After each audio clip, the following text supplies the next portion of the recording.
ಹೋಮವನ್ನು ಮುಗಿಸಿ ರೇವಣ್ಣ ದಂಪತಿ ಬೆಂಗಳೂರಿನ ಕಡೆಗೆ ಹೊರಟಿದ್ದಾರೆ. ನಾಳೆನೇ SIT ಮುಂದೆ ಹಾಜರಾಗ್ತಾರಾ ಗೊತ್ತಿಲ್ಲ, ಬಟ್ ಸಹಕಾರ ಕೊಡ್ತೀವಿ ಅಂತ ಹೇಳಿದ್ದಾರೆ. ಬೆಂಗಳೂರು ಕಡೆಗೆ ರೇವಣ್ಣ ದಂಪತಿ ತೆರಳುತ್ತಾ ಇದ್ದಾರೆ.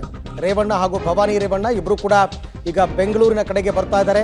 ಅವ್ರು ಹೇಳಿರೋದು SIT ನೋಟಿಸ್ ಕೊಟ್ಟಿದೆ, ವಿಚಾರಣೆಗೆ ಹಾಜರಾಗ್ತೀನಿ ಅಂತ ರೇವಣ್ಣ ಹೇಳಿದ್ದಾರೆ. ಹಾಗಾಗಿ ನಾಳೆ ಹಾಜರಾಗ್ತಾರಾ, ನಾಡಿದ್ದು ಹಾಜರಾಗ್ತಾರಾ, ಯಾವ ಡೇಟ್ ಅಂತ ಕೇಳಿದ್ದಕ್ಕೆ ಡೇಟ್ ಗೊತ್ತಿಲ್ಲ ಅಂತ ಹೇಳಿದ್ದಾರೆ. ನಮಗೆ ಡೇಟ್ ತಿಳ್ಕೋಬೇಕು.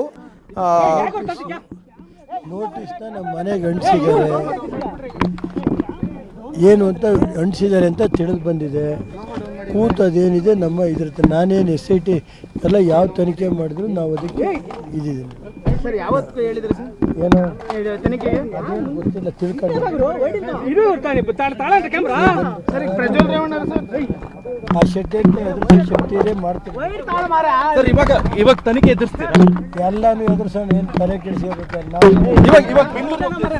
ಅವರು ಅಂದರೆ ರೇವಣ್ಣ ಅವರು ಕಾನ್ಫಿಡೆಂಟ್ ಆಗಿದ್ದಾರೆ, ತುಂಬ ಕಾನ್ಫಿಡೆಂಟ್ ಆಗಿದ್ದಾರೆ ಅಂತ ಅನ್ನಿಸ್ತಾ ಇದೆ. ಎಲ್ಲ ವಿಚಾರಣೆಯನ್ನು ನಾವು ಎದುರಿಸ್ತೀವಿ, ಕಾನೂನಾತ್ಮಕವಾಗಿ ಎದುರಿಸ್ತೀವಿ ಅಂತಕ್ಕಂಥದ್ದು. ಸೊ ಪ್ರಜ್ವಲ್ ರೇವಣ್ಣ ಕೂಡ ವಾಪಸ್ ವಿದೇಶದಿಂದ ಬಂದು ಅವರು ಕೂಡ SIT ತನಿಖೆಯನ್ನು ಎದುರಿಸಿ ಕಾನೂನಾತ್ಮಕವಾಗಿ ಏನು ನಡಿಬೇಕು, ಕಾನೂನು ಮುಂದೆ ಎಲ್ಲರೂ ಕೂಡ ಒಂದೇ, ಆ ಕೆಲಸವನ್ನು ಅವರು ಮಾಡ್ತಾರೆ.